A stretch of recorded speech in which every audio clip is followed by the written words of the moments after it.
Good morning. Good morning, ladies and gentlemen. Welcome to episode 176 of the Guru Talkin Sports Podcast. You're listening to something called headphone silence, which is something I usually don't have. And it's by ANEBRUN. I'm not even going to try to attempt that. You know how the Guru is with names. He can't really, he doesn't really do good with names, so. All right, let's get into it. How's everybody? Hello, sports fans, and welcome. Welcome to episode 176 of the Guru Talkin Sports Podcast. I am your host, the Guru of Sports. And in this edition of the Guru Talkin Sports, we're basically going to be doing all baseball. Everything baseball. So, you know that the All-Star game is tomorrow, which is January. Oh, geez, it's not January. July 10th will be tomorrow, and that will be also the day of the Home Run Derby. And yes, indeed, ladies and gentlemen, we do have the breakdown, and we have the lineup for the Home Run Derby.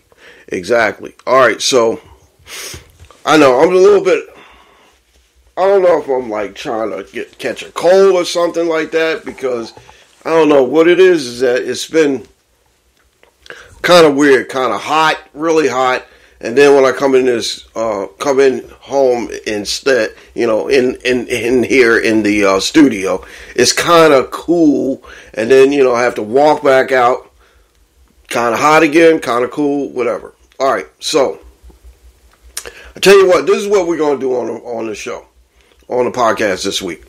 I'm going to be talking, like I said, baseball. I'm going to start, we got to talk about Ronald Acuna Jr.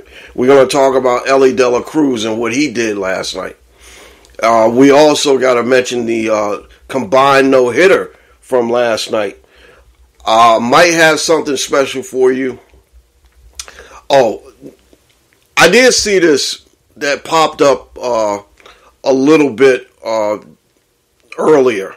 It's something about Bob Huggins saying that he wants his job back, and he might be, maybe filing suit. I might get into that a little bit later today in the podcast. I'm not going to, okay, news and notes, and like I said, we got a little bit of basketball, a little bit of, summer league stuff. We got some NBA news. I'm going to go to that in the Guru's news spot, okay? All right, also, we got to talk about the Phillies and what they did. And yes, Philadelphia fans, I am happy to say that this is a good run. This was a good run, but sometimes good runs might have to come to an end. You never know.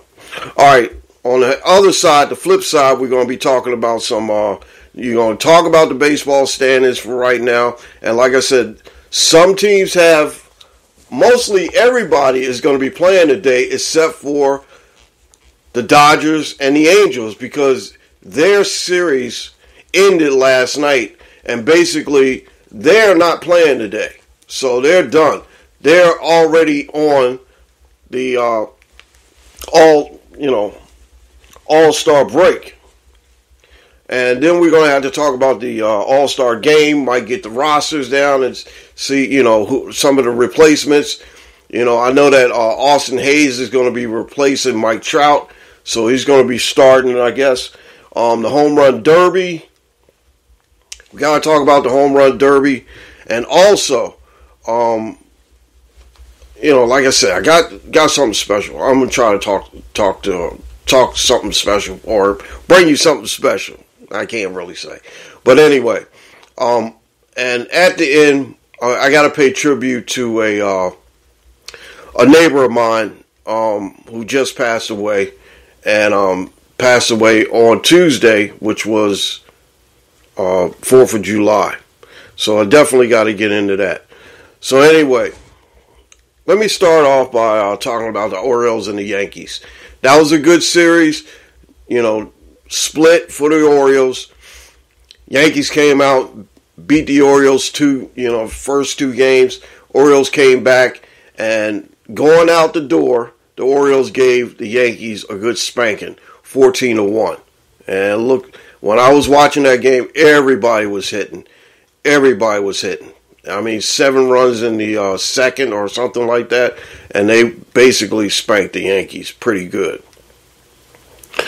But, everybody, we know that the Yankees get a lot of press. And when something happens and it's not good for the Yankees, we're all going to be talking about it, definitely.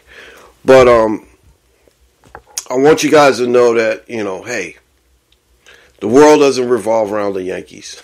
I know. I mean, hey, there's other teams in the league, and like I said, Guru talks about all of them. Guru loves baseball so much. We talk about all the stuff. We talk about, the Mets, talk about the Dodgers, talk about the Cubs, talk about those Cincinnati Reds, which are red hot. And believe me, Cincinnati, this team is amazing. This team is really, really good. And one of their young stars is basically just breaking out and just doing this thing. And like I said, I'm going to be talking about him in a little bit. But the dude is awesome.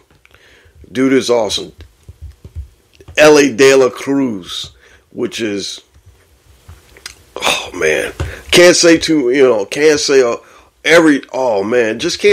enough about this guy. I mean, he's just really, really good.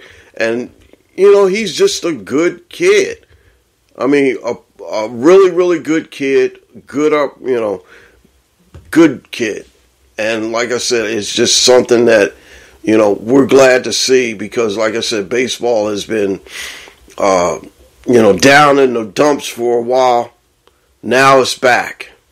And I'm glad to say that, I'm glad to be back in, the baseball mood and swing of things because I love the game of baseball. Baseball is just something else, and it's just, a remarkable sport, and I love it. All right. So anyway, we're going to be, talking more and more about baseball. But I tell you what, this is what I'm going to do. For right now, I'm going to give you a little bit of the stuff that we were talking about with other stuff that's going on. Now, I'm not going to be going into the, Kim Kardashian, Tom Brady thing because, like I said, that's gimmicky stuff to me. And, I don't like to talk that stuff because, it's not really cool. I mean, it's not like, who cares? Who cares what Tom Brady does with Kim Kardashian? And, it's not really a big thing to me. I really don't care about that stuff. But like I said, also, there's also, the Britney Spears got hit with, with Victor Wembanyama's entourage or something like that. Hey, she's going to file criminal charges or whatever. It's always something, it's always something in this to where, somebody, hey, he might have, his guard might have, didn't know who she was or whatever, but it's minor stuff. I mean, it's like, I really don't want to talk about, the gimmick. Like I said, the gimmicky stuff is not my thing. I really like to talk about stuff that is basically, straight to the point, dealing with, the sports in general and not dealing with anything other than, what goes on the field, What goes on the field is what I like to talk about, And I mentioned to you before, this is not a political show. We don't talk politics here. Two things we don't talk about, politics and religion. And we don't get into that stuff.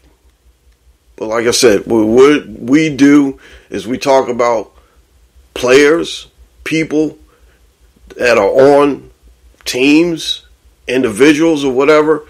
Like I said, there's Wimbledon going on and stuff like that. I ain't even get a chance to mention Wimbledon, and I'm trying to flip to the golf or the there's golf going on as well.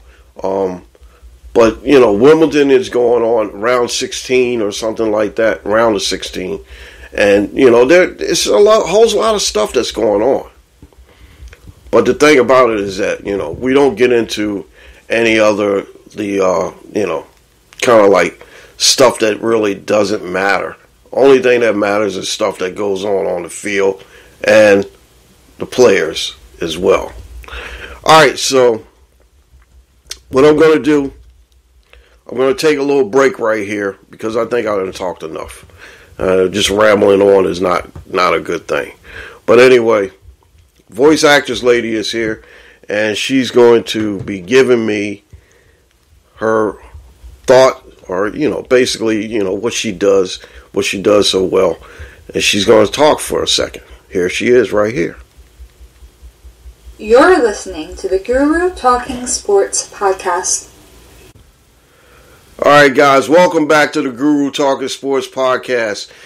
And I have something special. I told you I had something special for you guys.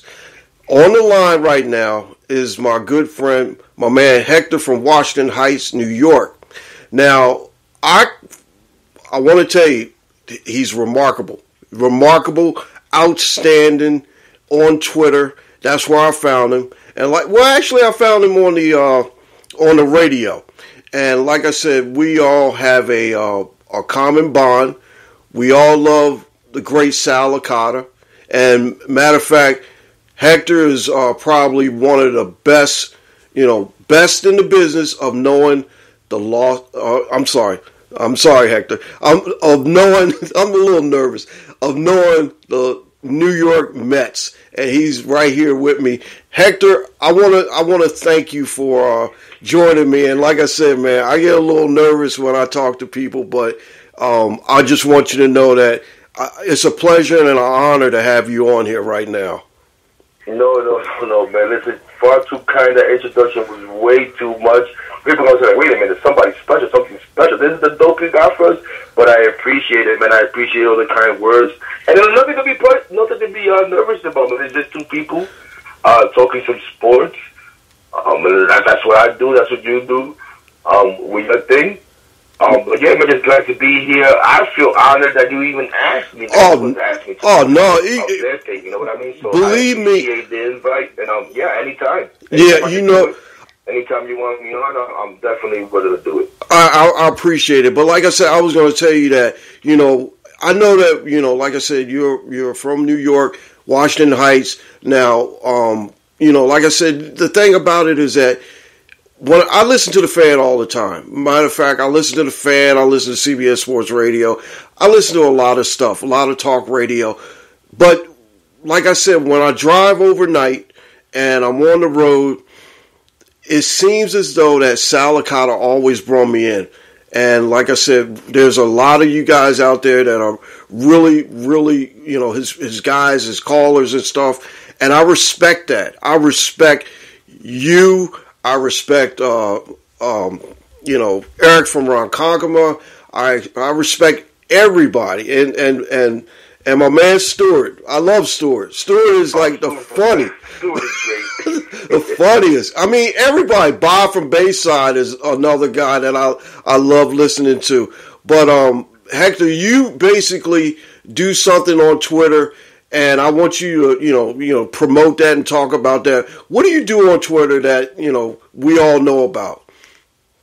Yeah. No, we'll definitely get into it. And yeah, what you say about the overnights in Sal Licata, but I'll tell you this. I call the Fan, WFAN, the radio station in New York where Sal is on, at all times of the day. I'm always listening to it. And, I would get up early in the morning. I do my Uber thing out here, 4 in the morning, maybe even a little bit before that to get ready to go. And I would start calling from that time. And I would call pretty much every show. And then it got to a point where they were like, one of the producers was like, we're not allowed to put you on more than one time. They don't want us putting guys on more than one time a day. I'm like, oh, darn. And now by this time, Sal is doing the overnight.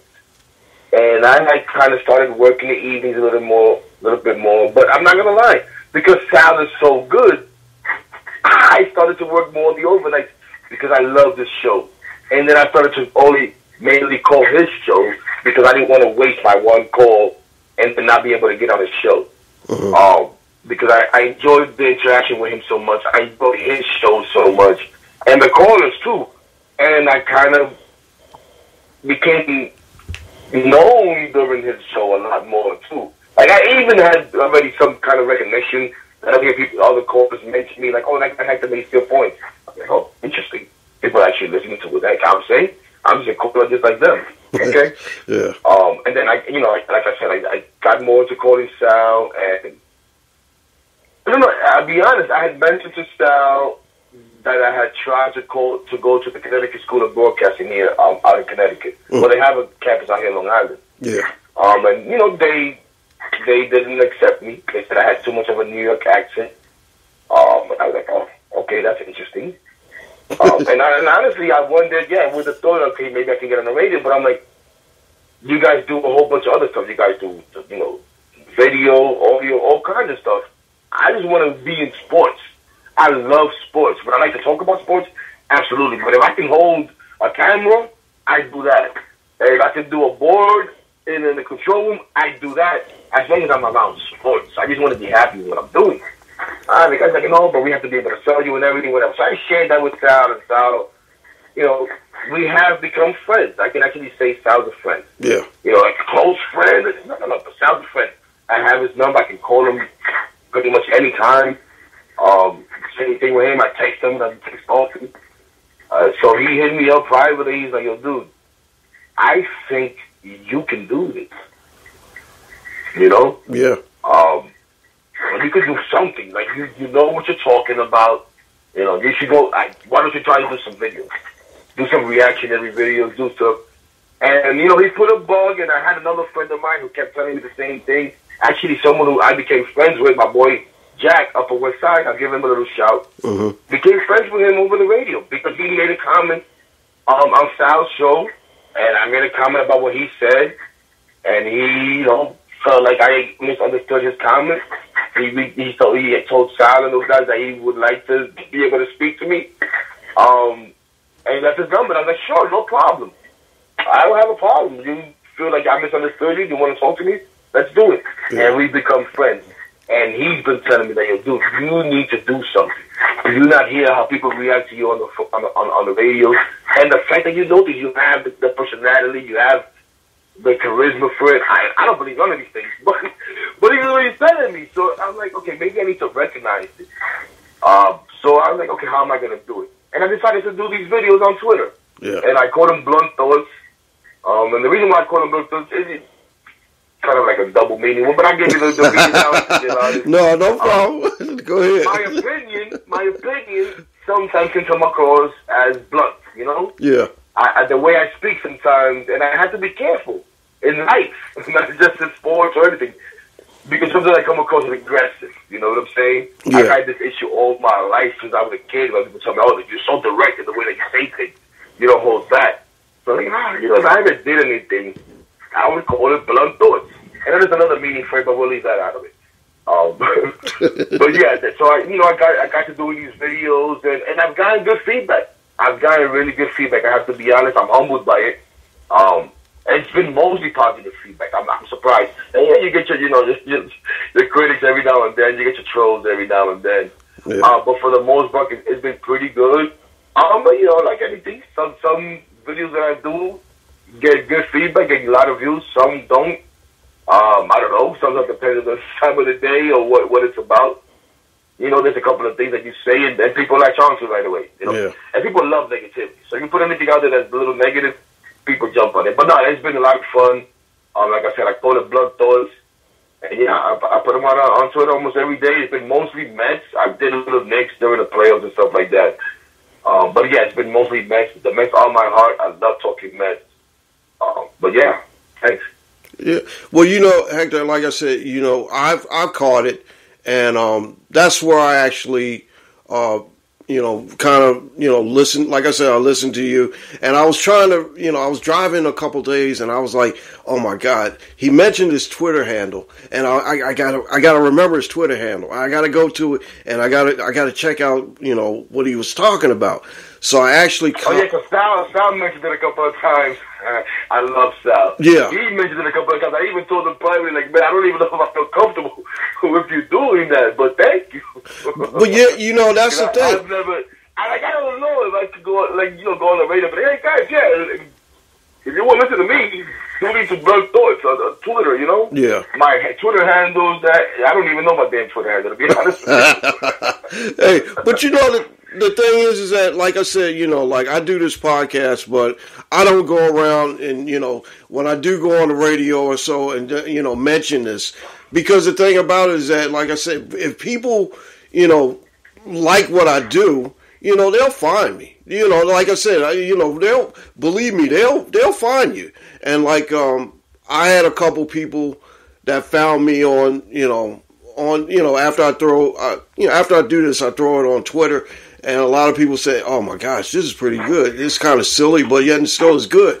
And like you said, you're going to have your trolls. You're going to have your good comments. But like I said, I want to make sure that, my audience is known and up on what you do because, like I said, Blunt Thoughts is a joint, man. I didn't mean that. I didn't mean that as a pun or anything, but did I just say that? But no. Nah, man, it's just from the heart, man. And a lot of things I like that. A lot of the feedback that I get too is people say, it's just I like the way you come across so easily. Like it seems so natural, and I think I said before we actually got on off air where we were talking a little bit. I'm someone that's never even like taking pictures in my personal life. Yeah. I never like taking pictures at parties, at birthday parties, none of that stuff. So the fact that I'm actually doing videos and putting it out there for anyone to see is an accomplishment in itself for me. Yeah. For me. But I enjoy it, and then when people say stuff like that, it's like, okay, maybe we can keep this going. Yeah, you definitely got something going there, man. I'm telling you. I wanted to ask you about the Mets, and like I said, I know that they lost yesterday, and they were undefeated in the month of July. Now I know that last month wasn't good because, like I said, I keep up. I'm a Oriole fan. I like baseball in general. But the thing about it is that, I keep an eye on, mostly everything. And, I even saw that De La Cruz kid last night, what he did. Oh my goodness. I'm going to be talking about that later. Yeah. And, seen the combined no-hitter for Detroit and Toronto. But I want to talk about what you see is wrong with the Mets, and let me hear more about Otostinko. You saw that one, huh? Oh man, I'm probably unfair to the guy. I mean, he did well for us last year. The season, I think this is his third year with us. The season before that, maybe not so good. There's a couple of guys on the Mets that I have absolutely no confidence in when I see them come in the game. I root for them as a Mets fan, right? They wear METS on the front. So I want them to do well. Mm-hmm. But my stomach doesn't feel good when they come into the game.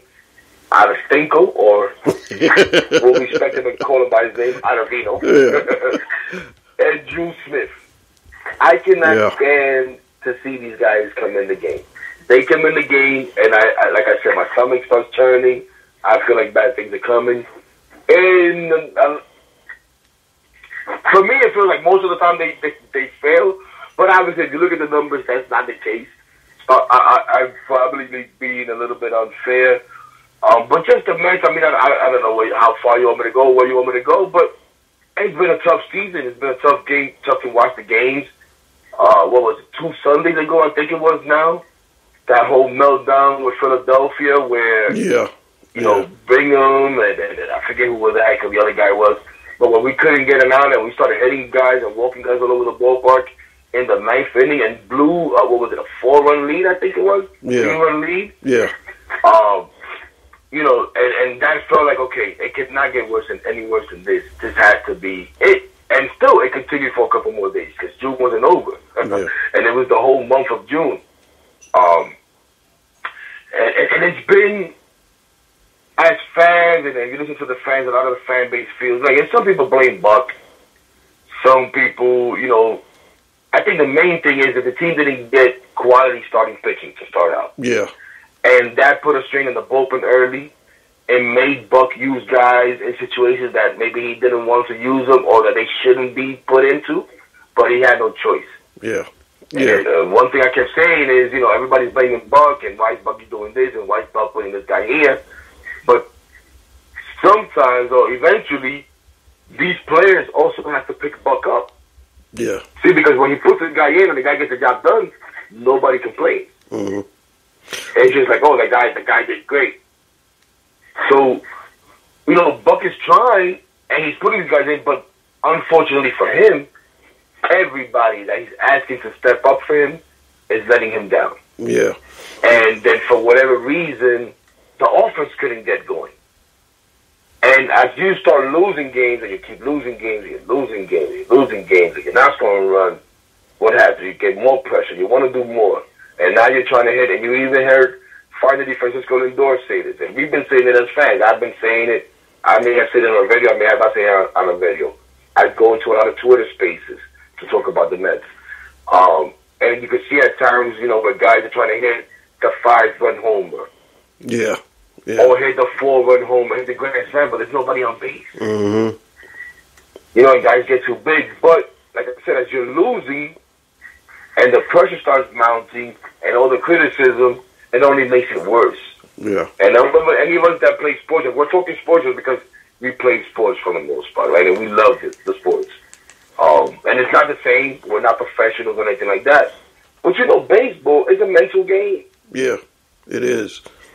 Definitely. And if you're in your head, I mean, all sports are. But if you're in your head, the last thing you can do in baseball is try to hit a home run. And yeah, there's times when you hear guys say, yeah, I was trying to hit it out right there for whatever reason. I wanted to hit a home run. And they're able to do it. But for the most part, you hear guys say, no, the last thing on my mind was hitting a home run. I just want to hit the ball hard. I just want to go up the middle. Yeah, they get on base. They hit the biggest bombs they might have ever in their life, or they hit a big home run in a big spot. But yeah, the Mets, it seemed like anything that could go wrong was going wrong. They weren't getting any breaks. You know, maybe a group that you thought that could drop in wouldn't drop in. Mm-hmm. But on the other hand, when a team hit it, and the other opposing team hit it, it would drop in. You know, there's many times where I say, like, man, our hitters, and again, maybe because of the pressure, our hitters are getting pitches to hit. Yeah. They're getting some of the same meatballs that our pitchers are throwing. The difference is our hitters are missing, and the other team's hitters aren't missing. Mm-hmm. But one thing I think that we all felt is like, this team is not this bad. Yes, there were people that came in, you know, before the off season would say, you know, this team is not a 101-win team. They're not going to do that again. And my response was, okay, that's fine. That was last season. Yeah. Where you could say it took 101 games to get in the playoffs or to win a division or whatever. They didn't win a division, obviously, because they lost a tiebreaker. But that's how that season played out. Maybe this year you don't need 101 wins to win a division. Exactly. You know, I just want them to be the best version that they can be this season. And they hadn't been. You know? But I also felt like they cannot be this bad. It's just that when are they going to turn it around? Yeah. Are they going to have time when they do?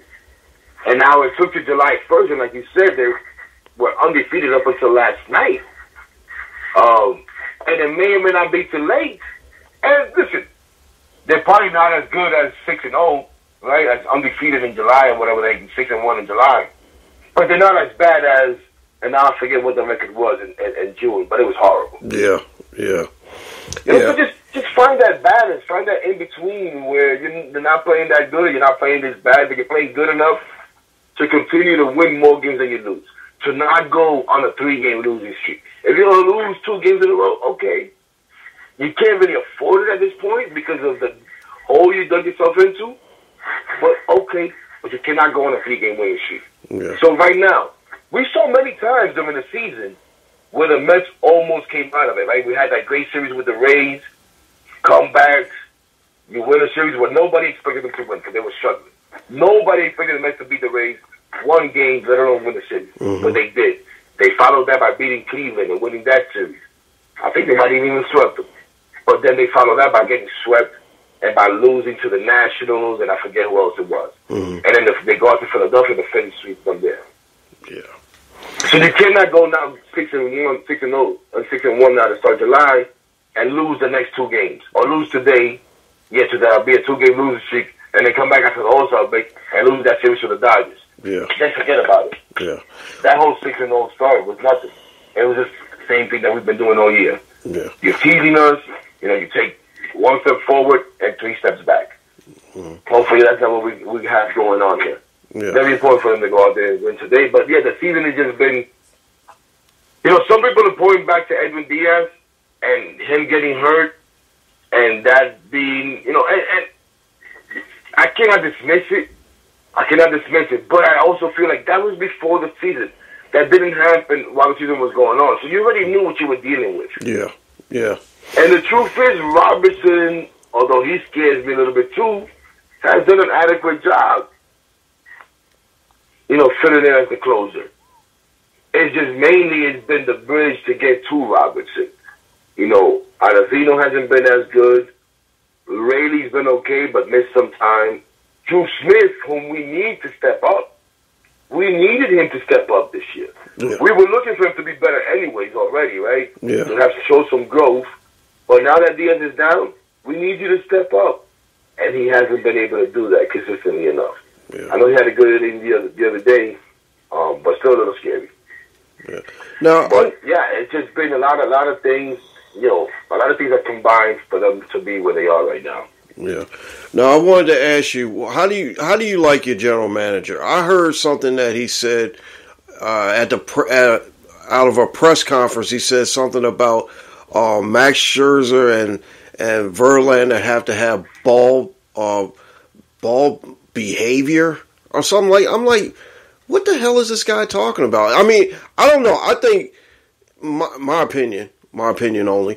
I think Epler is kind of like out of touch with what's going on. And the thing is that I don't blame Buck for the way this team is playing. I blame Epler for bringing the players in and not making a move last year when they needed something. What do you think? Listen, we all know that his trade deadline moves last year were just very underwhelming. And listen, now, lately, they had this whole experiment with Vogelback that I suggested. It was funny how that worked out. Because I actually suggested they do exactly what they did with Vogelback. So when it was going down and nobody knew what was happening, like, why is this guy not playing now? Like, and the fan base is funny, right? Yeah. Nobody wanted Vogelback. They wanted DFA. And then the minute he doesn't play for 2 or 3 games, everybody's wondering where he is and why we're not using him to pinch hit here, why we're not using the pinch hit there. They're like, wait a minute. You guys can't stand this dude, but now you're clamoring for him. And I'm sitting back thinking, okay, maybe he's going to do what I suggested they do in the video. Not that they're doing it because of my suggestion, but maybe they're doing that. And my thing was like, sit the guy down for a couple of games and have him work behind the scenes on whatever is affecting the swing. You guys are saying he's hitting the ball too much on the ground, and he should be putting the ball in there. Whatever it is, so go work on that. But I didn't feel like you could do that while still playing games. I feel like you need to take a couple of days off, work on that, and not even pitch hit or nothing like that, because when you do that, if you fail, it's only going to compound the things. Yeah. And it ended up that that's what they were doing. They ended up calling it a mental break, which I don't really see it as much as that. But yet, does it turn out to be a mental break at the same time because the dude was frustrated? You kept hearing them say, like, I'm hitting the ball hard, I'm just not getting any breaks. Absolutely. But as far as Epler, I don't have any confidence in him. Now, maybe I've been a little bit irresponsible. I have, again, my buddy Jack, he actually, because he knows that I don't like Billy Epler, and I'm very critical of Billy Epler, he has gone and looked a little bit at his track record. And he just be, but look, he just hasn't had luck. He has this guy and these guys in Anaheim, And because Anaheim was doing good a little bit this year, he's like, oh, and a lot of the guys that are succeeding now with Anaheim are the guys that he drafted. And I'm like, yeah, okay, dude, whatever. I'm not buying into it. This dude was there with an owner that was also willing to spend money, because let's be honest, the Anaheim owner was willing to spend money. Mm-hmm. And you had the best player in baseball. And went in and got the other best player in baseball. Yeah. In Ohtani.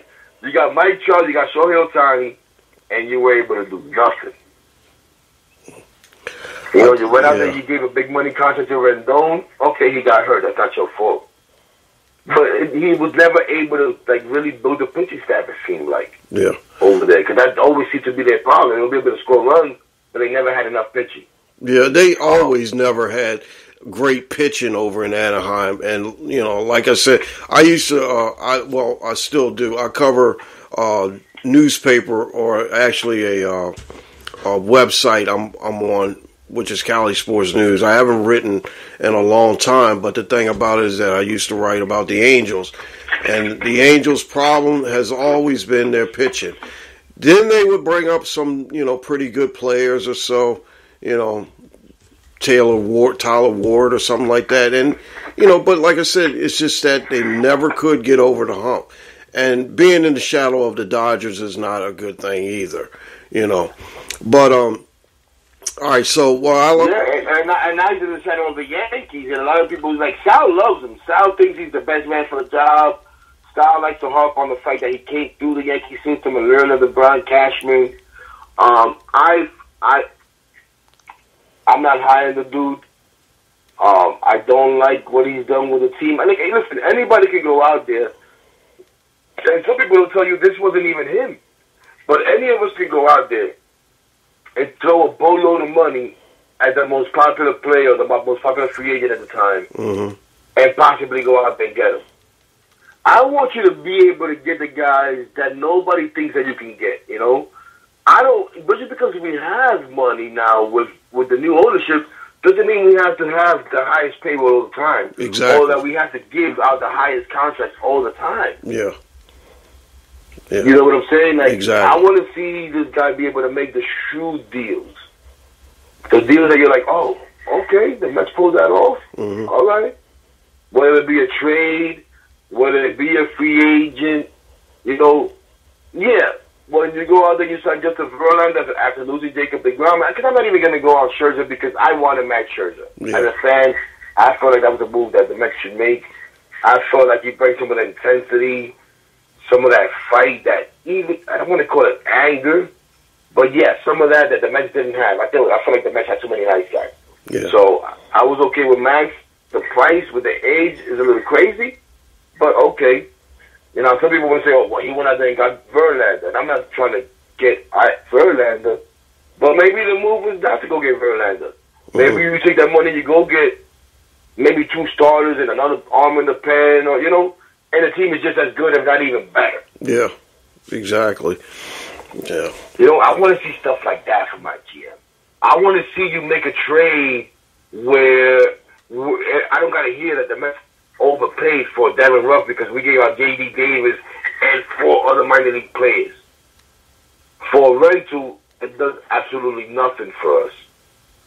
You know, I want you to be able to make the trade where we give up maybe the prospect that's overhyped, how we've seen here in New York the Yankees do for years. The Yankees will hype their prospects, trade them away, go get something good for them, and then those prospects don't end up not panning out for the other team. Yeah. Show me that, Billy Gepper. I'm not confident that he can do that. So, honestly, right now, I'm hoping the Mets make a run to get themselves back into this wild card hunt, because obviously the division's out of the question right now. The only way that they can get back into the division is if the Braves do a collapse like we did last season. I know people want to give the Braves all the credit because they played great, which was true, but the Mets also collapsed last season. So the division is pretty much over this year. Maybe they can get back in this wild card.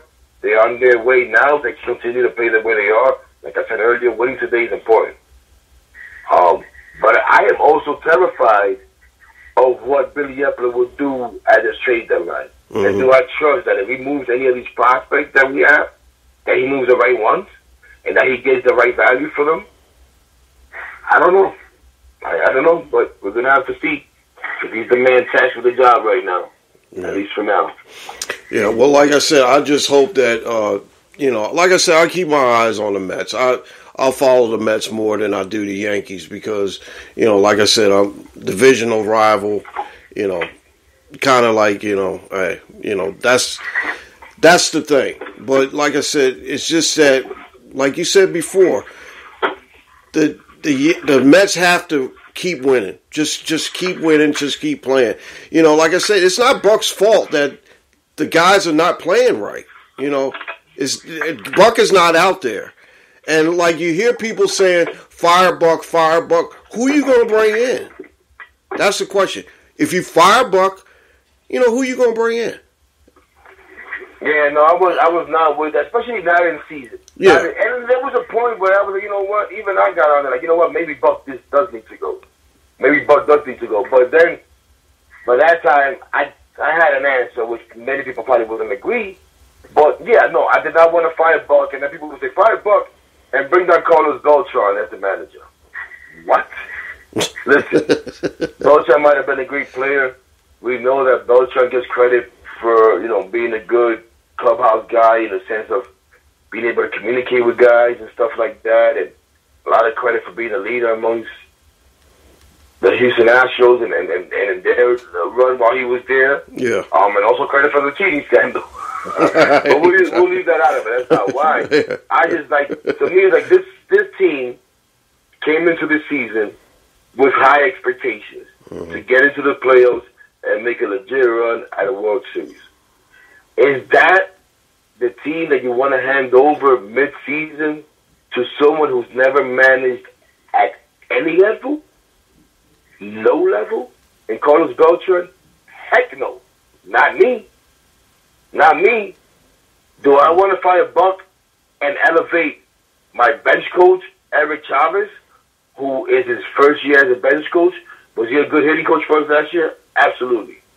Mm-hmm. Maybe he turns into a manager, and that's why they put him as a bench coach, because they try to glue him there. Okay. Do I want to give it to him mid-season? Heck no. Yeah. So I didn't want to fire Buck unless you had a legit replacement for me. And, talking to people, somebody suggested Joe Madden. And I was like, okay. That's not a bad thing.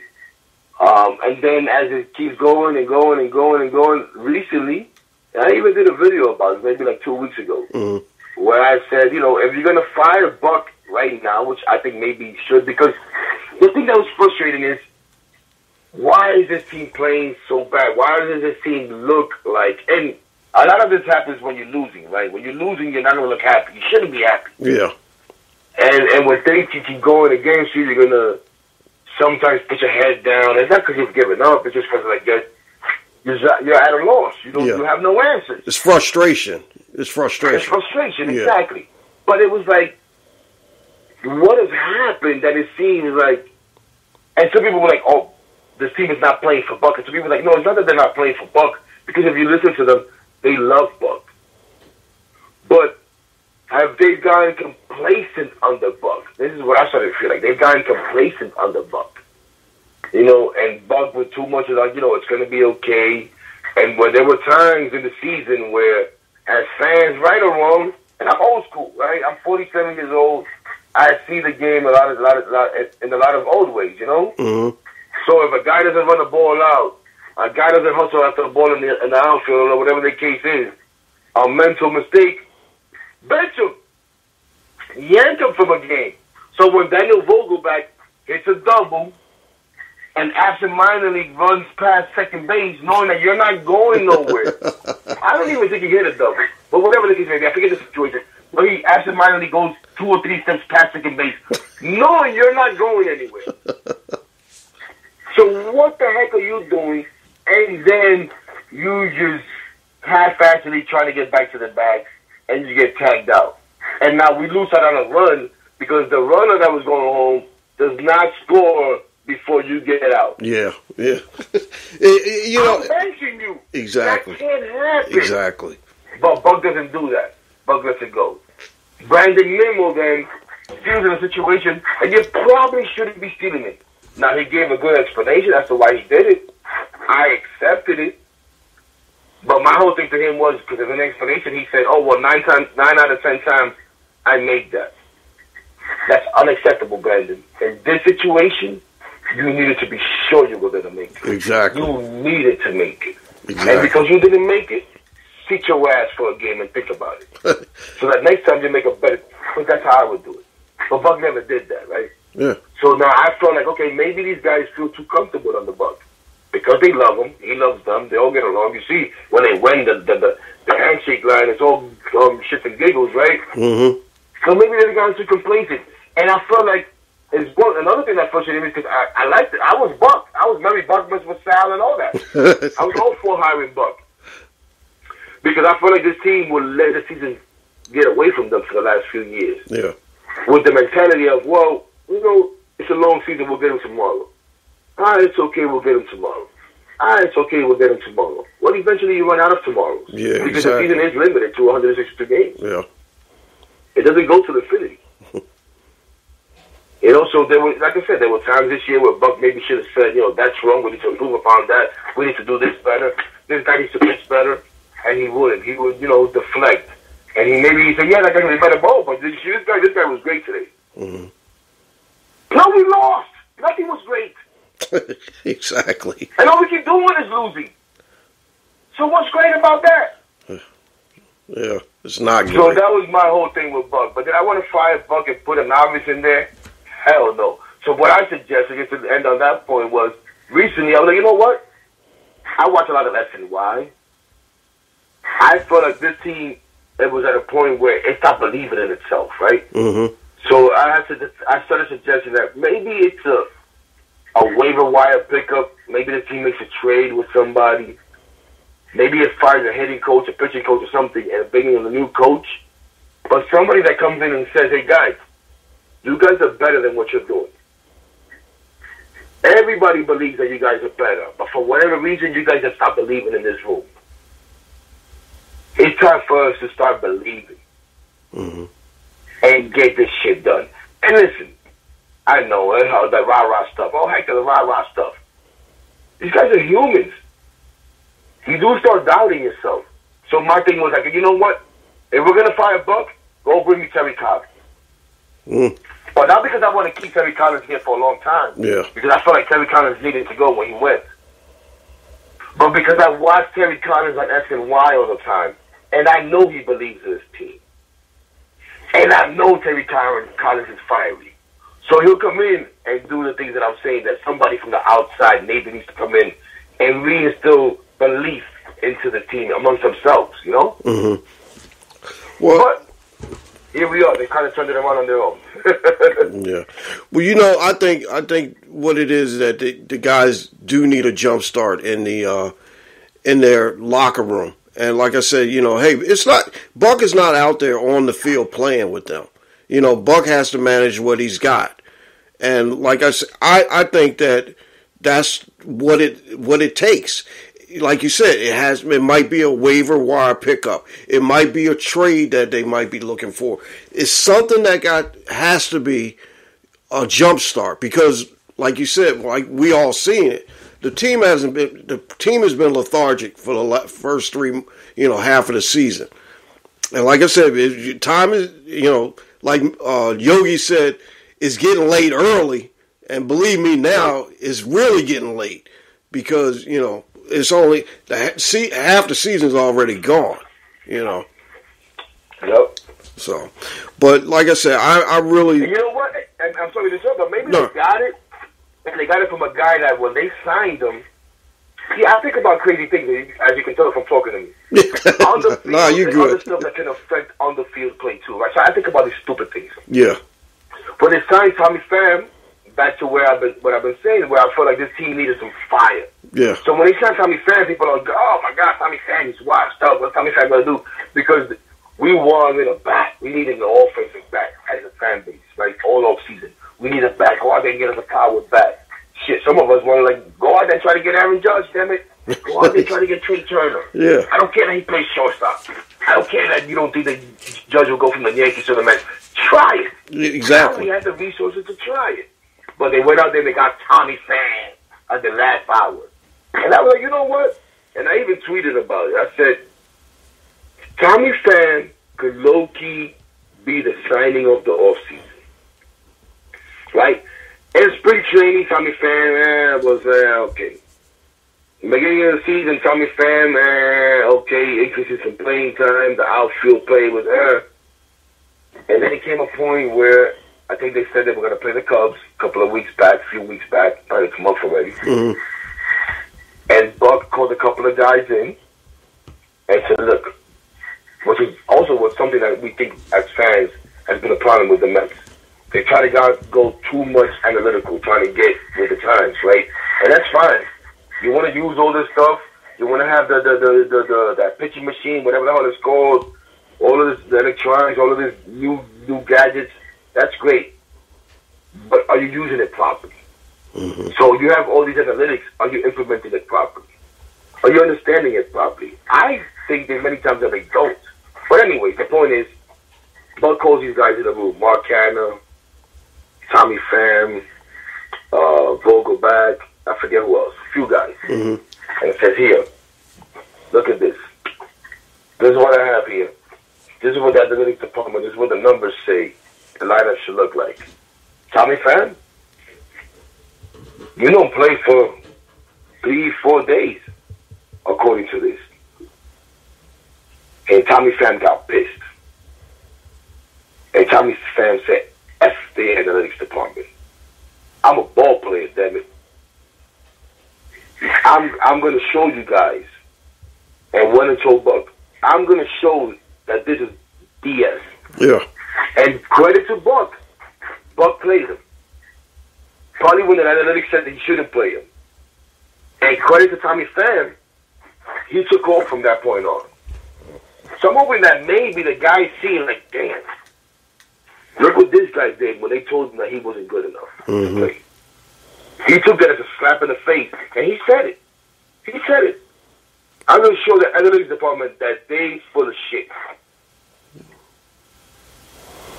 Yeah.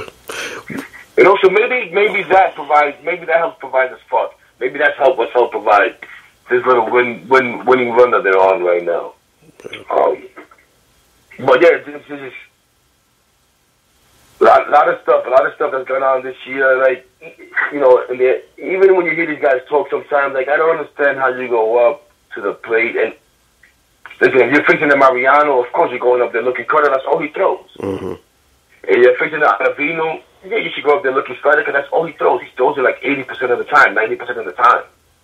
But I don't like when guys go up there and say, like even McNeil said it a couple of days ago, and he got a hit out of it, lucky as hell. Well, I went up there looking for a slider. What? I understand you go up there and you recognize that one of this pitcher's pitches is a slider, and that he may go to it in certain situations. But I don't think you should go up there looking for that. I think that's all he throws. And yeah, maybe there are some times where you're like, you know what? But I think that happens more than that bad when you say, okay, it's a 1-2 count or whatever. He said, he's going to throw me that slider. If he throws that slider right now, I'm going to smoke it. Mm-hmm. Okay, that's different. But even when I said about implementing analytics, another thing with Tommy Pham, where I read recently, that Tommy Pham went to the Mets and had it corrected how they were positioning their fielders. And it's something that he learned, interesting enough, from Yadier Molina when he was with the Cardinals. Mm-hmm. And it was something that they were doing, that they were placing their outfielders where they expected the hitter to hit a fly ball. So you know how these hitters now, all these fielders now have these cards where they look at and it tells them where to position themselves. Yeah. And Molina looked at this information and said, wait a minute, this is wrong. Why would we put a fielder where we think the guy's going to hit a fly ball, when if a guy hits a fly ball, it's going to have some air to it. You should be able to run under that ball. Yeah, exactly. Where you want to put a fielder is where they're more than likely to hit a line drive. Because line drives, you can't run under. Yeah, exactly. And they made that adjustment, and then it helped their defense that much more. he brings that to the Mets. So it goes back to what I'm saying before. You can have all this information. You know, when Steve Cohen bought the team, everybody's going nuts. Oh, now we got all this money. Mm-hmm. We can have all the money in the world. It seems like we do now, right? Mm-hmm. We have probably the richest owner. Like I said before, he's buying all this stuff. He's getting them all this equipment. We have a bigger analytics department because he's built it up. But if we're not implementing this stuff properly, it doesn't matter. If we're not spending money properly, it doesn't matter. We're still going to be the same old Mets. Yeah. Well, like I said, you carry a great conversation, and I listen to every single word. I want the people out there to know that I'm talking with my man Hector from Washington Heights. His Twitter, you got to go to his Twitter and catch it. It's called Blunt Thoughts, and believe me, I think the handle is at HHEC13. Yeah. HEC13. I think that's the handle. It is. I'm pulling it up right now, and I'll give him your Twitter handle. It's Hector in Washington Heights at HEC13. Follow him. Follow him. I gotta tell you, remember. Follow him. Make it better. Nah, but you know what? Like I said, Hector, I really, we've been talking for a while. And like I said, what I usually do is I sit back and I listen. Because when I listen, I learn. And, like I said, we talking about the Mets. And, we ain't even talk about the stuff that we talked off the air about the Knicks and everything else. But the Knicks and the Nets. But, hey, what I'm going to do is we're going to, we'll end this conversation right now because I know you got to go. And I know that, what do you, a matter of fact, I wanted to ask you, what do you play in baseball? What position? Well, when I was growing up, playing baseball, I was a catcher. Catcher, okay. And I loved it. It's funny how I became a catcher, too, because as a kid, I wanted to be a shortstop. Yeah. I wanted to play shortstop, right? And then one day in practice, 8 years old, 9 years old, I don't know what the hell I was, 10 years old, maybe. Needed a catcher. Oh, the stocky kid. Go catch. I don't want to catch. I'm a shortstop. We need you to catch. And I caught that day, and I fell in love. And we came back the next week, and I'm like, oh, what do you want to play? No, I want to catch. You didn't have to catch. It's okay. No, I want to catch. I want to catch. So I caught all my life, literally, high school. I didn't play college ball. I'm not going to come here and tell you I played college ball. Yeah. Not because maybe it wasn't good enough or anything like that. I just didn't really try. Yeah. I really didn't go to college. I took a couple of semesters here and there. Yeah. But whatever. So I played catch all my life. But then after, once I realized, okay, this is not going to pan out, and now you just start playing pick up, and I started playing more softball. And the softball, I'm like, okay, I'm good at catching, but I'm too good. I'm not going to waste my arrogance, right? I'm not going to waste my talent playing catcher and softball. Yeah. So I started playing shortstop. Playing shortstop and softball, and I stopped playing hardball probably. Let's say, I was probably like 21, 22 years old. I stopped playing hardball. Mm-hmm. I didn't play hardball for a long time, up until recently. And I've been playing now for 3 years, because I was always playing softball. Always played softball. Played shortstop, played left field, played some third base. In softball, you play 4 outfielders. I played some left center. Play some first base. Yeah. So like that, and every now and then I would catch for the heck of it. And you got a really good pitcher because I play modified softball, so it's not like arc. It's modified. You bring it as hard as you can. Yeah. So sometimes it is fun to catch if you got a really good pitcher. But mainly, I can play anything, man. Honestly, I play anything. And even now, I start playing baseball and actually, since we're talking, talking about the fan and Salicata, another host on the fan, Evan Roberts. He runs a baseball league. Oh, okay. So I'm gonna go play in a little while. 11:30. They're playing now. There's a game before us, but then we play 11:30. Okay. And he runs a baseball league. That he started it actually on Twitter.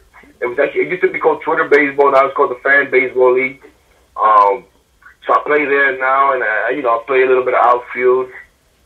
I played some first. If it was up to me, I would play first all the time. Because I'm getting a little older now. I've had 2 knee surgeries.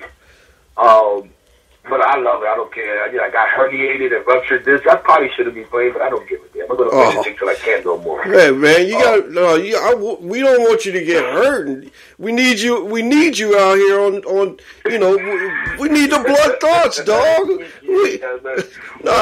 Don't get hurt. Too much, man. I love it too much. I ruptured my patella tendon in 2014. Oh, gosh. My left knee. Took a bad step, bad field, whatever. Ruptured my patella tendon. On my left knee. Same injury actually that Edwin Diaz had. Yeah. And then, recuperated from that, recovered from that, everything great. Start playing softball again. And then for some reason, I wanted to start playing basketball again. Yeah. Which I had not played for a while. And I go play basketball, and then I ruptured my right patella tendon. Oh, man. Holy smoke. 3 years later, 2017. Oh, my gosh. Oh, God, do this thing all over again. But it hasn't stopped me. I haven't played basketball as much since. Every night, a couple of times, and that at a very limited. I will only play with guys my age. We're not going to go crazy. Take it easy. You're not going to get on me for not wanting to, jump over a rebound or nothing like that. Yeah. I need to be grounded now, play basketball. Well, I know how you feel. I play a little bit of anything. Even, dude, those things are over. My range is like maybe 1 foot to each side. So, I don't want to play shortstop or anything like that no more, but sometimes I get caught up where we don't have somebody, let's say shortstop, okay. Then, you do an adequate job, and then people want to get used to it. Like, play shortstop again? No! I hear you. But I know how you feel about that because, like, I got a 17-year-old, and he wants to play basketball all the time, and he wants me to come out there, and I'm like, are you kidding me? I'm retired. The only basketball and baseball I play now is on PS4. That's about it.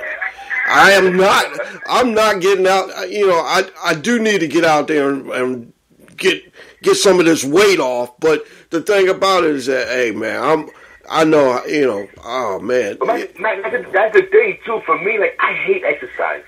I've never worked out unless I've been involved in the team, right?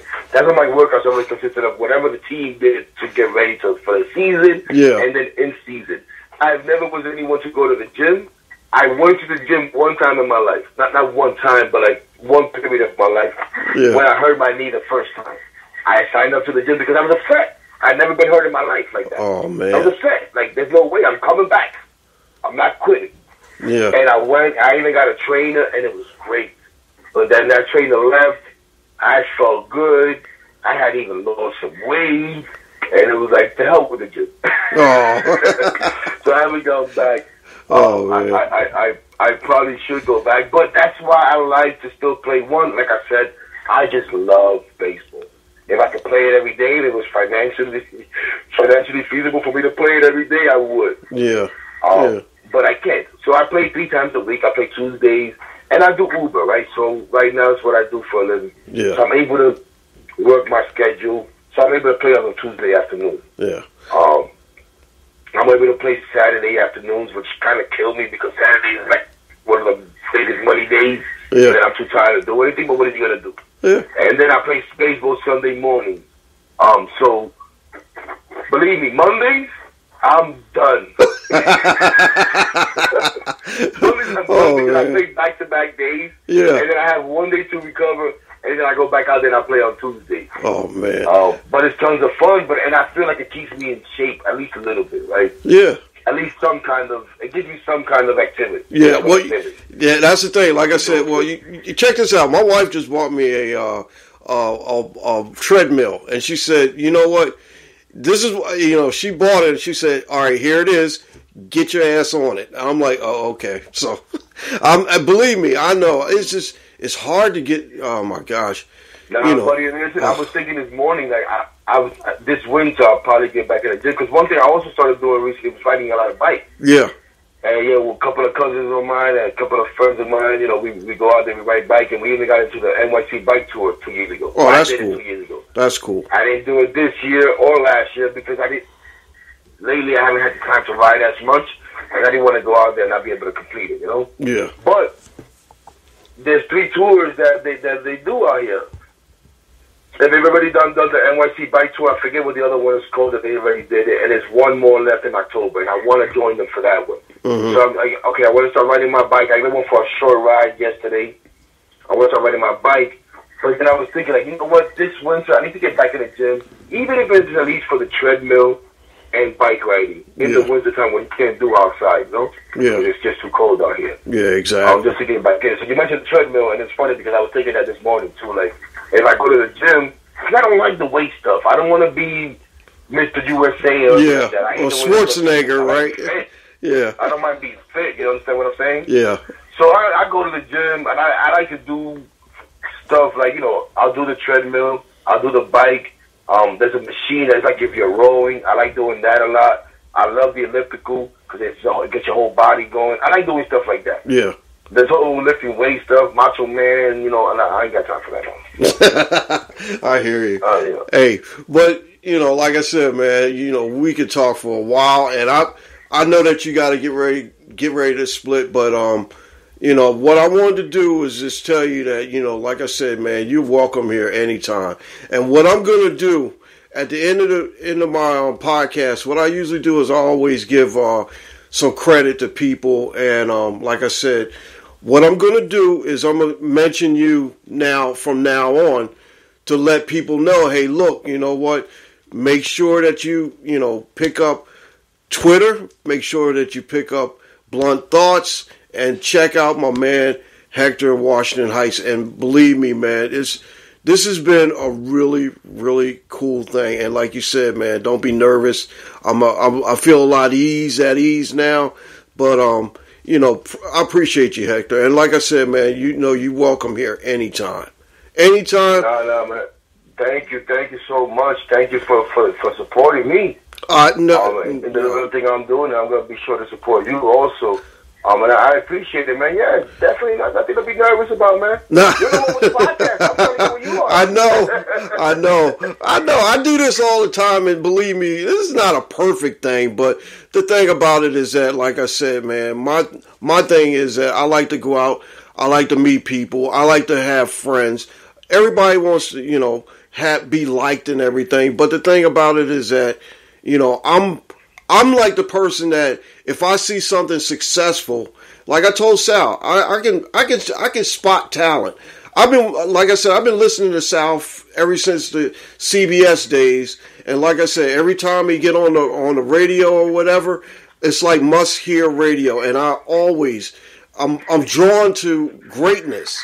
And like I said, my man Hector, you're going to be great too. And like I said, I'm going to do everything I can to, you know, get your word out there, make sure that, you know, people know you and get to, you know, listen to you. And like I said, I'm very, very confident that you can gain success and gain, you know, like I said, gain more. And you know, if anything I can do to help you out, you know, you got an ally here. So, you know, like I said, once I'm your friend, hey, it's hard to shake me because, like I said, I'm going to be right in your corner, my man.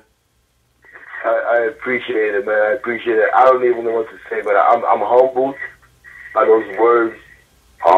And I mean, thank you, like I say, and it's been great. It's been great for me. Yeah. You know, well, we've been on the phone since like 8:30, bro. I know not this long on the podcast because we talked a lot beforehand. Yeah. And I've enjoyed every bit of it. So I look forward to the next time you invite me on. Obviously, I won't invite myself on, but you can't. You know what? You can anytime. Listen, I'm pretty sure there's a lot that we didn't even touch on. You know, that we could have touched on. Yeah. The match and all that stuff. So. How about the next time we come on?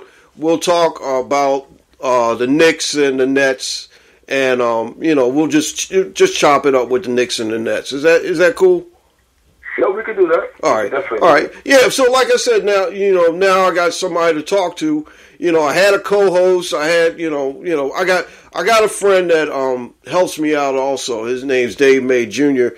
He's a former Major League Baseball player, and he's scout of the Toronto Blue Jays. And I am a fan of the Blue Jays because Don't tell Dave. Dave might get upset with me. So I do watch. Like I said, I watch baseball. I watch everything, and I do like the Blue Jays as well.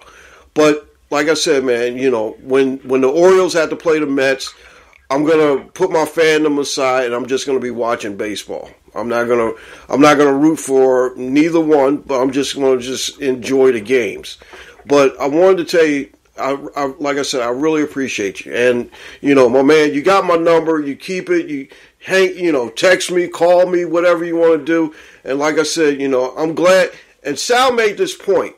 He said that he is the one guy that brought all these people together. And it's true.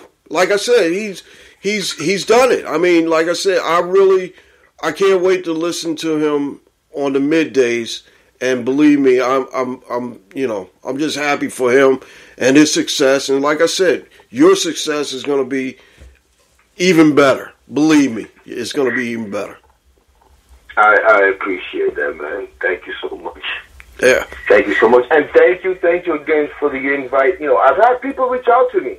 I've had people reach out to me to see the videos, other people that do stuff. And so, it'd be great to have you on. But never really a formal, when you want to come on this day, I had one guy do that, and partially maybe me, also not following through, I guess, or whatever. But I feel like if you invite me, you really want me on, and I say, yeah, I'm willing to do it, then now it's on you to say, listen, I got this to this date, can you do it, Yeah. And nobody's really done that. You reached out, and I responded, and I was even a little irresponsible in my response, just because... No. But you still kept on it, so I appreciate it, man. No. And I appreciate you actually having me on. It's not a problem. Like I said, whenever, you're always welcome on here. And like I said, when, if I have something, going on, I can push it back or whatever. Next week I got one of my guys from our fantasy football league. He's coming in. We're going to talk some betting and all like that and fantasy football. But like I said, anytime. And I think I got Dave coming in a couple more weeks after that. We definitely have to talk about his side of things, the Blue Jays and what they're doing. And, definitely, I'm going to text him a little bit later. We're going to talk about this combined no-hitter from last night. But like I said, man, you're welcome anytime. And you're family here. And like I said, man, I really appreciate you taking your time, taking your time out of your day to come on the podcast. Like I said, the Guru Talking Sports podcast is, what we do is we talk sports. And I'm glad that I have an ally that, is really, really knowledgeable in his side of things. And, like I said, you're welcome anytime, my man. Thank you, brother. Thank you. All right. I got definitely ready to get out of here and get ready to head over to this baseball game soon. So I got to do a couple of things. But again, man, thank you so much. I appreciate the time. Appreciate you trying to help me out and putting me out there. All the kind words, man. And I really enjoyed this. I really did. Yeah. Well, like I said, man, anytime. Like I said, you got my number. Text me, whatever you need to do. Whatever you need, I'll definitely try to help you out. And like I said, I'm going to promote you all the time. You're going to be on the, my list now of all the people that I got, that I always give a shout out to. And, you're going to be on that shout out list now, so you ain't got to worry. No problem, brother, man. Thank you so much. All right. Have a good day, man. All right, you too, Hector. Talk to you soon, man. Take care. Yes, sir. All right. Later. All right, guys. That was my man Hector from Washington Heights. And, like I said, it's a good conversation. Like I said, I had a surprise for you guys. And I know that this is running a little bit longer than normal. But I wanted to make sure that I brought him in and promote him. And like I said, he has great stuff. And like I said, I love when I hear, people that make, that are passionate about their fandom and their teams. And like I said, Philadelphia, if there's a Philadelphia guy that wants to come on, he can come on. But like I said, when the Mets have been a special story, and like I said, I hold that bond with the New York fan base because of the Mets and Sal Licata and my man Hector in Washington Heights. And like I said, all the other people that listen to WFAN up in New York, great bunch of people. All right, so what I'm going to do, I know that this was a long segment, but I'm going to go to a break, and we'll be back with some other things on baseball. And like I said, we're going to finish up, have an extended, this was probably a little bit of extended first half. I think what we're going to do is come back with the second half, and I'm going to mention a few things, and then we're going to get out of here. You're listening to the Guru Talkin Sports Podcast, episode 176. This is one of the best episodes I've had. So, voice actress lady is here, and we're taking that break right about now. You're listening to the Guru Talking Sports Podcast. All right, guys, welcome back to the Guru Talking Sports Podcast, episode 176. And wow, well, that was a great conversation. I really appreciate talking to my man Hector from Washington Heights, New York. And like I said, a Mets fan, and you definitely got to check out his stuff on Twitter, and it's called Blunt Thoughts. And I'll definitely give you his Twitter handle again at the end of the show. But what I wanted to mention, well, there's a few things I wanted to go through. Ronald Acuna Jr. Doing something that no one has ever done. And you know what? He's the first player to hit 20 home runs and have probably 40 stolen bases or so. And, he's really amazing cat. All right, I do want to run through this because, like I said, I don't want to, it was a long conversation, and like I said, I really appreciate the conversation. I wanted to have that conversation with them, but I wanted to make sure that I do run down a couple little things, and we'll get out of here. L.A. De La Cruz was just amazing last night, stealing second, third at home. Stole second base. Couple pitches later, he stole third base. Couple of pitches later, he's on third base, and as the pitcher walking back to the mound, kind of moseying on back, he runs down the line and steals home plate. So I mean, you figure stealing second, third, and home in the same. It was amazing, unbelievable, and something that I've never ever seen.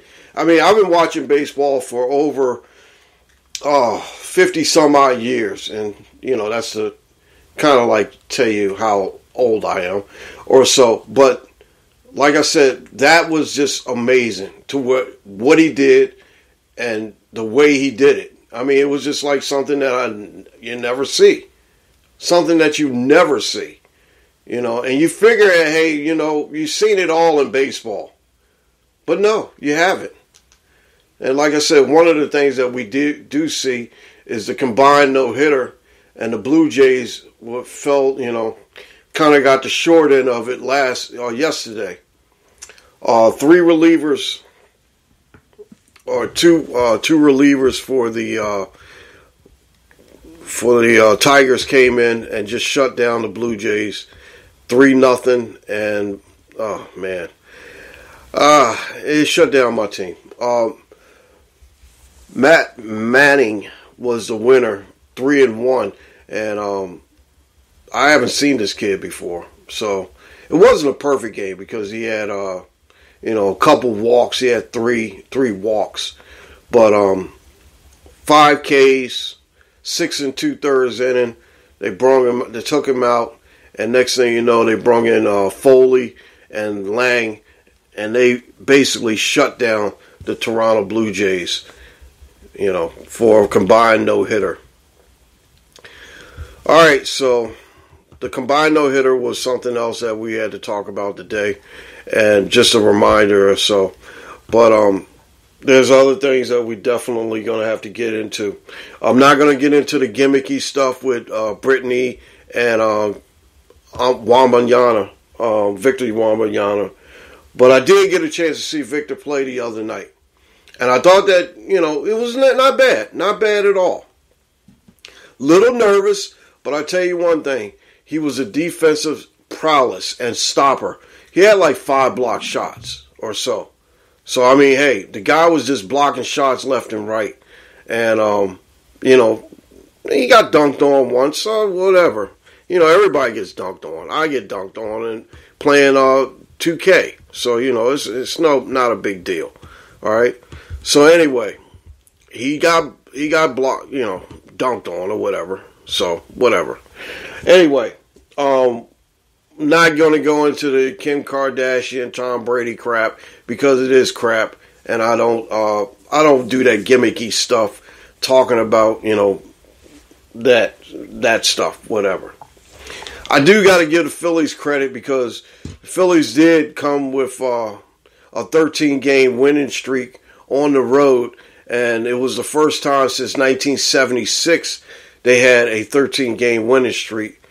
It ended last night in Miami. The Marlins beat them. But, like I said, tied the record for the longest road winning streak since 1976. Okay?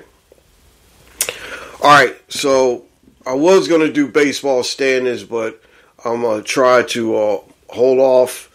I'm going to definitely have to do them next week. But like I said, I wanted to make sure that I do mention that, you know, at the break, you got a lot of good teams up there. And like I said, there's the shock and the surprise is probably still with the Texas Rangers and the Cincinnati Reds. You know, if you look at the divisions right off, I'm just going to briefly go through them. Tampa Bay has now lost 7 in a row, and now the lead over the Orioles is only 2 games. Tampa Bay is leading that division by 2 games. It's a very slim margin. In the Central, you got a half-game lead for the Guardians over Minnesota. Minnesota has lost 2 in a row. Like I said, Texas is the most surprising. They still have a 2-game lead over the Houston Astros, and you know what happened with Shohei and Mike Trout. Mike Trout is going to be out for a while. We still don't know what they're going to do with Shohei. I got a feeling that he's going to be still there after the trade deadline. I don't think he's going anywhere, but we'll see. Like I said, the guru's always right, so we'll see. Atlanta Braves are just running away with it. They got a 9.5 game lead over the Miami Marlins, and the Marlins did beat the Phillies yesterday to end that 13-game winning streak. Okay, Cincinnati Reds is 2 up on the Milwaukee Brewers. The Brewers have lost 1, and Cincinnati is just continuing to do the right thing and putting stuff together.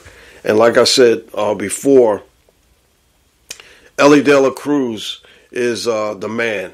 And matter of fact, I'm trying to find a way that I can get that Cincinnati Reds City Connect jersey, because that thing is sharp. I love it. And like I said, I root for baseball. I love baseball. And, if you got a sharp jersey out there, I'll get it. I think I got a Ohtani one coming. Don't tell Mrs. Guru, though. Anyway, we go into the West. The West, we got the Arizona Diamondbacks are still a half game up on the Dodgers. And Mookie Betts just hit his 45th leadoff homer, which ties him for 7th place right behind Jimmy Rollins. Do want to mention a couple other little things. Megan Rapinoe retired at 38. She is one of the most decorated women's soccer player, and I think she's retiring from her duties at the MLS or whatever. But she's retired and she's going to be hanging it up. But I think she's still got a little bit more that she got stuff to go, doing stuff, maybe the Olympics or whatever. We'll see. All right. Victor Wembanyama did play, and like I said, he only had a couple points. He had 5 blocks, and he looked it pretty good. Like I said, a little sketchy, but he did play, looked pretty good. I think. Like I said, I got high hopes on this kid, and like I said, I'm gonna be rooting for him to do well. You know, like I said, everybody says this guy got a lot of hype. I think this a lot of hype is true. The way I seen him, you know, ball handling, kid looked like Pete Maravich out there. So, like I said, I like him. I like him, and I think he's going to be doing some good things, awesome things. And guess what? He'll have Greg Popovich around. Pac's going to just extended a 5-year deal worth about $80 million. So Popovich now is not going anywhere. He's going to be able to hopefully watch Victor, you know, grow into his own. But like I said, man, it's going to be interesting to see. All right, Home Run Derby, real quickly. Home Run Derby will go down tomorrow, and I will be watching it. And I think that, you know, of all the players in the Home Run Derby, now I want to say this, all the players in the Home Run Derby, I think that it's going to be a hometown discount thing. Yeah, I know. Believe me, I like Pete Alonso. I like Ali Rutschman from Baltimore. I like all the players that's in there. But like I said, I think it's going to be like a home crowd, hometown discount thing. And I think that Julio Rodriguez is going to win that. Speaking of the All-Star game, like I said, Sean Murphy, Freddie Freeman, Luis Arraez, Nolan Alvarado, you know his name, Orlando Arcia, Ronald Acuna Jr., Mookie Betts, Corbin Carroll is scheduled to play for the National League, but I think he's not because I think he's out. He's hurt. So I didn't get a chance to see him. I tried to catch him last week when the Mets was playing him, but I didn't get a chance to catch him. But I want to see this kid play. J.D. Martinez will be the DH for the National League. American League, we got, let's see. I'm looking at the reserves. And the reserves here, where I can find this. I'm looking at the American League lineup. Jonah Helm, Yandy Diaz, Marcus Semien, Josh Jung, Corey Seager, Alanis Garcia, Randy Rosaria, Austin Hayes from the Orioles, and Shohei will be their DH. So you got 5 Texas guys starting, 2 Tampa Bay guys starting, and wow, that's 1, 2, 3, 4, 5. Yeah, 5. Is that right? So catcher, second base, third base, shortstop. The only person they don't have is the first baseman. Is that a Tampa Bay guy for first base? It's ridiculous. I've not seen this before. But anyway, I did mention that Megan Rapinoe is retiring, but she's retiring after this season in the NWSL, the ladies soccer league. Okay, all right. So let me finish up with this.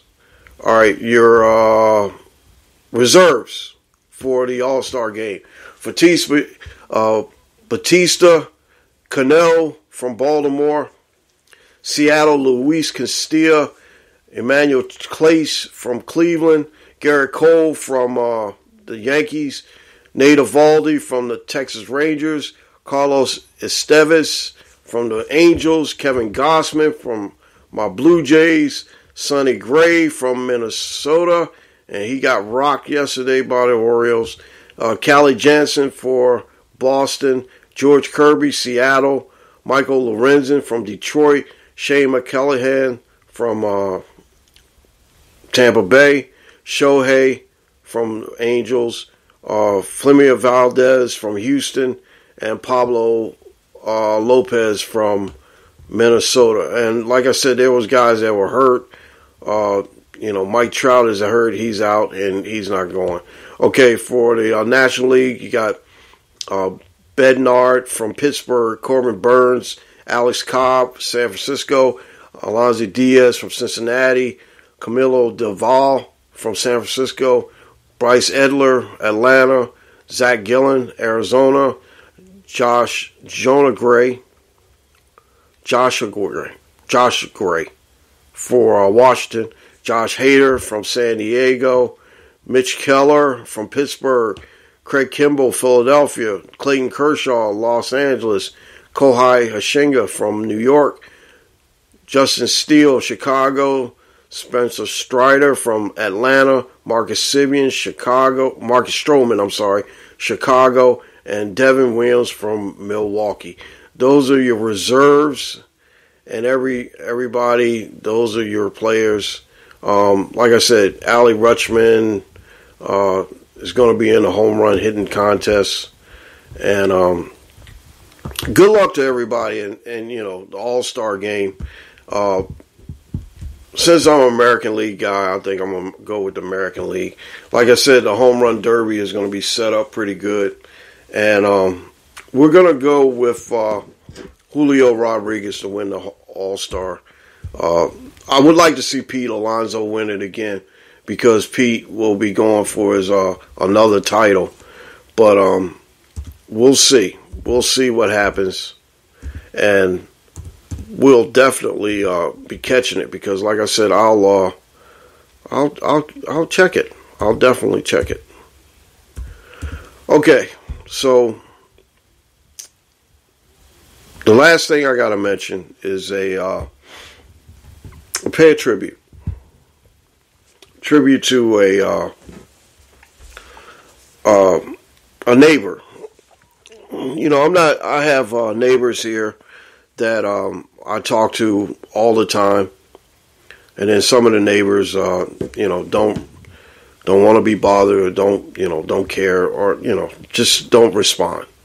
But speaking of which, the guy right across the street from me, right across from my house, he doesn't talk. He doesn't respond.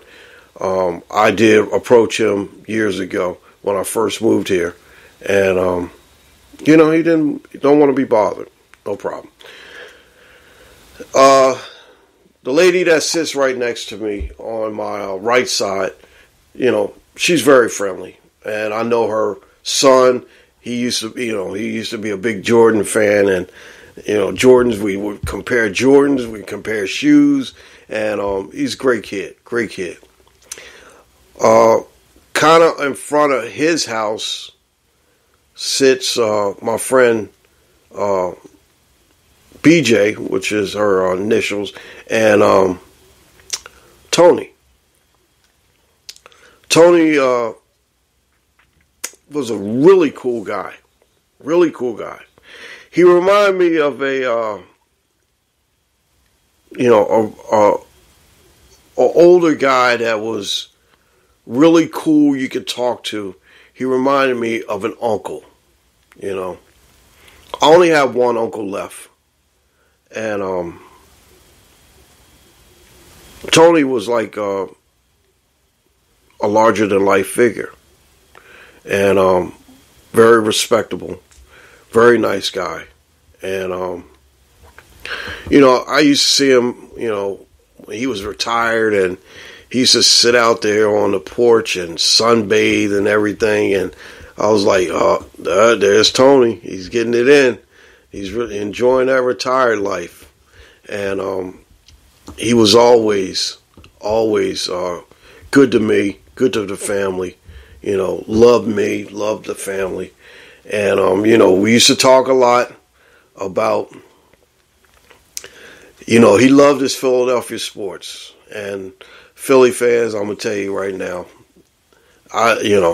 anybody that was passionate, you guys seem that you guys are passionate, but no, Tony was a great guy to where he was, we would talk about everything. And I remember the time that he had this 80-inch flat screen come in. And he was so excited. He told me, he said, hey, you're going to have to come over and watch the game with me because now I got two TVs here. I got one TV right next to each other, and then, the 80-foot screen is going to be my main one for all my football games. And I'm like, oh, that sounds great. But, I'm the type of person that, I don't bother people. But like I said, when I'm invited, I do so. My work schedule is very, very tight. And I do a lot of driving. And I made sure that, I always try to have time for little things, which sometimes I don't. But, Tony was always a cool person. He would see out on his deck. He's like, hey, how are you? Guru, what's going on? He's like, oh, I love that name, the Guru. And I was laughing. I was like, yeah, it's only a nickname. Believe me, it's a cool nickname. But Tony was always a great person, and always was the type of person that would make sure that he was respectful and kept us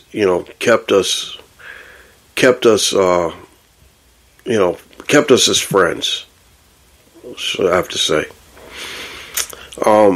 Tony passed away on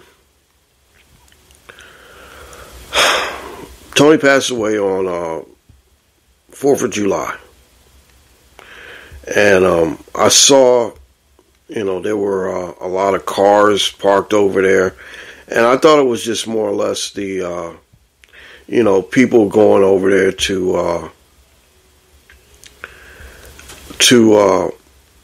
wish him well because of the holiday and everything. Like I said, the last time I saw Tony, we talked, and I told him, I said, Tony, I love you, my man. You're a cool dude, man. You're a good dude. He was I think he was 79. But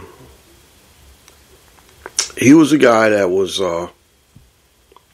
always friendly, treated me with a lot of respect, treated my family with respect.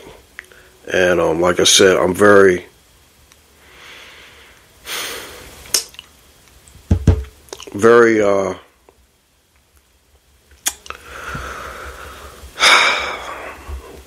touched by that, because he just meant a lot to us. He was a good dude. I had all my crying and everything, and my grief came out a little while ago. Or matter of fact, it came out. My grief was out probably maybe a couple days afterwards. And, he didn't want anything. He didn't want any services. He just wanted to be laid to rest, and that was it. And I thought about that, and I was like, man, you always want to put people that mean something to you in your heart. And, like I said, Tony was a good dude. Tony was my friend. And like I said, with Cousin Aaron, I always have the chair sitting here with me. And Cousin Aaron is always going to be a part of this podcast. And I pray for his family, his daughters, and his wife, BJ. And, like I said, I just hope everything works out. We might go by and, check on BJ to make sure she's okay. And like I said, I always want to make sure that, my friends and the people here know that we care about them. We got another friend that lives out here, Mark. Mark is a good guy, and he's...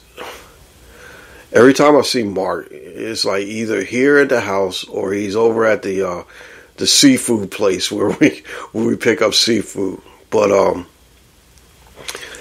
appreciate you, Mark, too. And like I said, I want to make sure that I tell people that all the time, because we're short in our days. Some might have a little bit more, some might have a little bit less, but the thing is that we're great. I'm grateful for everyone. All right, so we're going to end the podcast right now because we've been gone a little bit long, but not a big deal. Like I said, it is. I can do this podcast for 3 hours. It is not a big deal. But like I said, I know that you probably got some things that you need to do, and I know that me, I got to get this podcast out there because, like I said, if I sit here and talk all day, then his podcast is going to be sitting here. I got all this stuff I got to edit and make sure that I get out there.